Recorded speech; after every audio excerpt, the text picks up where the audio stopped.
الصلاة والسلام عليك يا رسول الله. الصلاة والسلام عليك يا حبيب الله. وعلى آلك وأصحابك يا رسول الله. نویت سنت الاعتکاف. حضرت سیدتنا ام عاصم رضی اللہ تعالی عنہ فرماتی ہیں کہ حضرت سیدنا عتبہ رضی اللہ تعالی عنہ کی نکاح میں ہم 4 عورتیں تھیں، یعنی آپ کا 4 نکاح ہوا تھا اور وہ 4 خواتین جو ہیں آپ کے نکاح میں تھیں. حضرت ام عاصم رضی اللہ تعالی عنہ فرماتی ہیں کہ ہم میں سے ہر ایک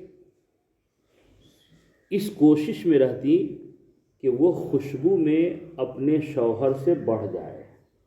مطلب یعنی ہم لوگ جو ہے اچھے سے اچھا خوشبو استعمال کرتے تھے کہ ہمارے خوشبو جو ہے میرے شوہر کی خوشبو سے بڑھ جائے.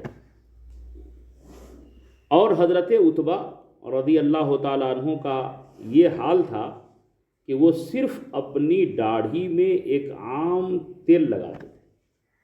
کوئی خوشبو لگاتے ہوئے ہم نے نہیں دیکھا. ایک معمولی تیل جو ہے داڑھی میں لگاتے تھے لیکن خوشبودار رہتے تھے ہمیشہ. تو اس بات پہ تعجب ہوتا تھا کہ خوشبو لگاتے دیکھا نہیں میں نے ان کو، پھر بھی ان کا بدن اتنا خوشبودار کیوں رہتا ہے. یہ بات تھی. حضرت عتبہ رضی اللہ تعالی عنہ کا یہ حال تھا کہ وہ صرف اپنی داڑھی میں ایک عام تیل لگاتے تھے، اس کے سوا کوئی خوشبو استعمال نہیں کرتے تھے، لیکن اس کے باوجود ہم سب سے زیادہ معطر اور پاکیزہ رہتے تھے.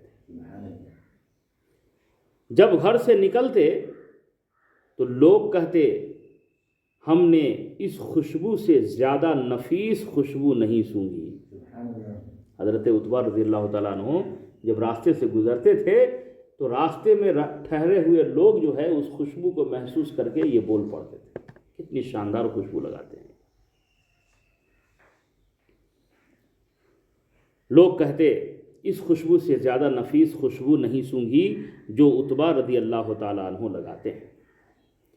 حضرت ام عاصم رضی اللہ تعالیٰ عنہ فرماتی ہیں میں نے ایک روز حضرت عتبہ سے عرض کی کہ ہم بہتر سے بہتر خوشبو لگانے کی کوشش کرتے ہیں مگر آپ کی خوشبو سے بڑھ نہیں پاتے، آخر اس کا کیا وجہ ہے، اس کا راز کیا ہے بتائیے.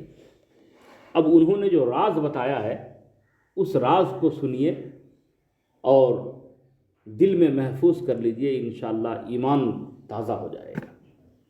انہوں نے راز کیا بتایا؟ آپ نے فرمایا مجھے میرے پیارے آقا صلی اللہ تعالی علیہ وآلہ وسلم کی ظاہری حیات مبارک میں ایک بیماری لگ گئی تھی. سرکار صلی اللہ تعالی وسلم حیات ظاہری میں تھے اور مجھے میری طبیعت بگڑ گئی، ایک تکلیف ہو گئی، بیماری لگ گئی. میں نے پیارے آقا صلی اللہ تعالی علیہ وآلہ وسلم کی خدمت بابرکت میں حاضر ہو کر بیماری کی شکایت کی.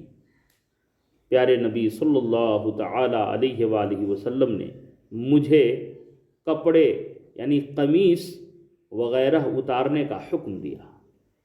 فرمایا کہ اپنی قمیص جو ہے اتارو.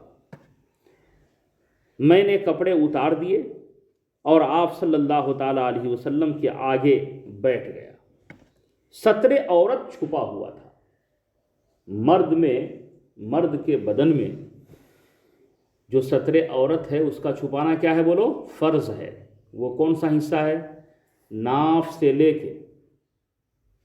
لے کے یہ جو گھٹنا ہے یہ گھٹنے کے نیچے تک یعنی گھٹنا سمیت یہ جو جگہ ہے اتنا چھپانا کیا ہے؟ فرض ہے. سمجھ رہے ہیں؟ اس لیے کہیں بھی رہیں تو اتنا کپڑا جو ہے کھولنا نہیں چاہیے، ناف سے لے کے گھٹنا سمیت، ہے نا. بعض لوگوں کے تعلق سے یہ دیکھا جاتا ہے کہ گھروں میں جو ہے کرتا پاجامہ پینٹ شرٹ نکال دیتے ہیں، چڈی پہن کے رہتے ہیں، ہے نا؟ تو یاد رکھو ایسا رہنا جو ہے گناہ ہے۔ کیا ہے بولیے؟ ستر عورت کھولنا حرام ہے نا؟ اور گھر میں بہو بیٹیاں رہتی ہیں، اس کے سامنے ستر عورت کھول کر کے بیٹھتے ہیں، یہ نہایت ہی شرمندگی کی بات ہے۔ تو مجھے بات آ رہی ہے؟ تو ستر عورت جو ہے، آپ فرماتے ہیں کہ ستر عورت میرا جو ہے چھپا ہوا تھا، میں نے قمیص اتاری اور اتارنے کے بعد حضور کے سامنے بیٹھ گیا۔ تاجدار مدینہ صلی اللہ تعالی علیہ وآلہ وسلم نے اپنے نورانی دست مبارک پر پھونک ماری، یعنی کچھ پڑھا حضور نے اور اپنے ہاتھ شریف پہ پھونک ماری، پھر اپنا نورانی ہاتھ مبارک میری پیٹھ اور پیٹ پر پھیر دیا، پیٹھ پر اور پیٹ پر ایسے پھیر دیا۔ آپ فرماتے ہیں اسی روز سے میرے پورے جسم میں یہ خوشبو مہکتی ہے۔ سبحان اللہ، سبحان اللہ، پورے جسم میں جو ہے یہ خوشبو ہے۔ تو یہ خوشبو کون سی ہے؟ آقا صلی اللہ علیہ وسلم کے دست مبارکہ کے پھیرنے کی وجہ سے جو ہے یہ خوشبو میرے بدن میں پیدا ہو گئی، آج بھی وہ خوشبو ہے۔ سبحان اللہ۔ امام اہل سنت سرکار اعلیٰ حضرت فاضل بریلوی علیہ رحمت و رضوان لکھتے ہیں، یا رب ہرا بھرا رہے داغے جگر کا باغ، ہر مہ بہار ہو ہر سال سارے گل، ہر سال سالے گل۔ اور آگے فرماتے ہیں ان دو کا صدقہ جن کو کہا میرے پھول ہیں، ان دو کا صدقہ یا رسول اللہ جن کو کہا میرے پھول ہیں، کن کو سرکار نے کہا تھا میرے پھول ہیں؟ اپنے نواسے کو، حسنین کریمین کو رضی اللہ تعالیٰ عنہما۔ ان کا صدقہ جن کو کہا میرے پھول ہیں، کیجئے رضا کو حشر میں خندا مثال گل، کیجئے رضا کو حشر میں خندا مثال گل۔ میرے پیارے بزرگوں اور دوستوں، پیارے آقا صلی اللہ تعالیٰ علیہ وسلم کے پسینے مبارکہ میں ایسی خوشبو ہوتی جو خوشبو مشک و عنبر میں بھی نہیں، جو خوشبو مشک و عنبر میں بھی نہیں ملتی۔ سبحان اللہ۔ دوسری حدیث پاک دیکھیں، حضرت سیدنا جابر بن سمرہ رضی اللہ تعالیٰ عنہ فرماتے ہیں کہ مدینہ کے سلطان رحمت عالمیان صلی اللہ تعالیٰ علیہ وسلم نے ایک بار اپنا نورانی دست مبارک میرے چہرے پر پھیرا۔ حضرت جابر کہتے ہیں کہ سرکار میرے چہرے پر اپنا ہاتھ شریف ایسے پھیر دیا، فرماتے ہیں میں نے اسے ٹھنڈا اور ایسی معطر ہوا کی طرح پایا جو کسی عطر فروش کی شیشی یا صندوقچی سے نکلتی ہے۔ سرکار نے اپنا نورانی دست مبارکہ میرے چہرے پہ سے پھیر دیا، پھیرنا تھا تو میں نے اس ہاتھ شریف کو ٹھنڈا پایا، اور ایسی ہوا، ایسی خوشبودار ہوا اس میں سے مجھے محسوس ہوئی کہ جیسے عطر بیچنے والا اپنی صندوقچی، اپنے باکس کو کھولتا ہے تو کیسی ہوا خوشبودار نکلتی ہے، ایسی خوشبودار ہوا آقا کریم صلی اللہ علیہ وسلم کے دست اقدس سے مجھے جو ہے محسوس ہوئی۔ آپ صلی اللہ تعالیٰ علیہ وسلم جب کہیں تشریف لے جاتے تو جسم مبارک کی خوشبو راستہ میں پھیل جاتی اور ہم سمجھ لیتے کہ پیارے نبی صلی اللہ تعالیٰ علیہ وسلم اس راہ سے گزرے ہیں، ہے نا؟ جس راہ سے سرکار گزرتے اس راستے میں خوشبو پھیل جاتی اور ہمیں محسوس ہو جاتا کہ حضور صلی اللہ تعالی وسلم اس راستے سے تشریف لے گئے۔ بہرحال میرے بھائیوں، ان روایات کو صرف سن کر کے اپنے تک محدود نہ رکھیں، بلکہ انہیں اپنے بچوں کو سنائیں، ہے نا؟ اپنے گھر والوں کو سنائیں، اپنے رشتہ داروں کو سنائیں۔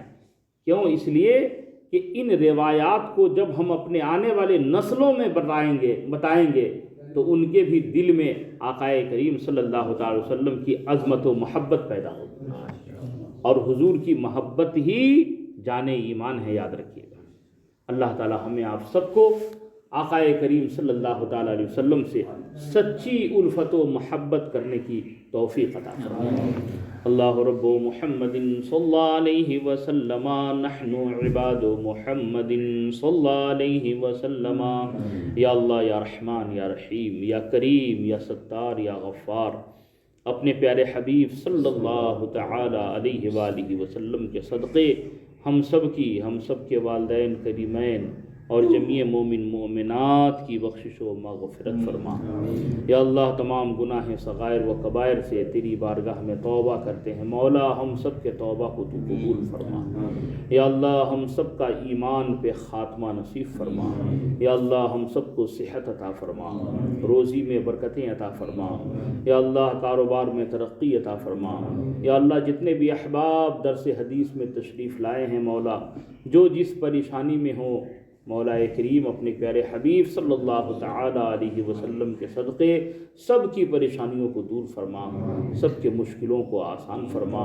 یا اللہ ہم سب کے بال بچوں کو اور قیامت تک آنے والی ہم سب کی تمام نسلوں کو مذہب اہل سنت والجماعت مسلک اعلیٰ حضرت پہ چلنے کی توفیق عطا فرما، تمام گمراہ بد دین بد مذہبوں سے بچنے کی توفیق عطا فرما۔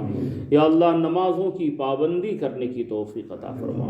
یا اللہ جب دنیا سے اٹھائے جائیں تو ہم سب کے لبوں پہ کلمہ طیبہ جاری فرما، ایمان پہ خاتمہ نصیب فرما۔ ان اللہ و ملائکتہ یصلون علی النبی یا ایہا الذین آمنوا صلوا علیہ وسلموا تسلیما۔ اللہ رب محمد صلی اللہ علیہ وسلم نحن عباد محمد صلی اللہ علیہ وسلم۔ جب دم واپسی ہو یا اللہ لب ہو لا الہ الا اللہ۔ اے شہنشاہ مدینہ صلاۃ و سلام، زینت عرش معلی صلاۃ و سلام۔ اے شہنشاہ مدینہ صلاۃ و سلام، زینت عرش معلی صلاۃ و سلام۔ مومنوں پڑھتے رہو تم اپنے آقا پر درود، مومنوں پڑھتے رہو تم اپنے آقا پر درود، ہے فرشتوں کا وظیفہ صلاۃ و سلام۔ اے شہنشاہ مدینہ صلاۃ و سلام، زینت عرش معلی صلاۃ و سلام۔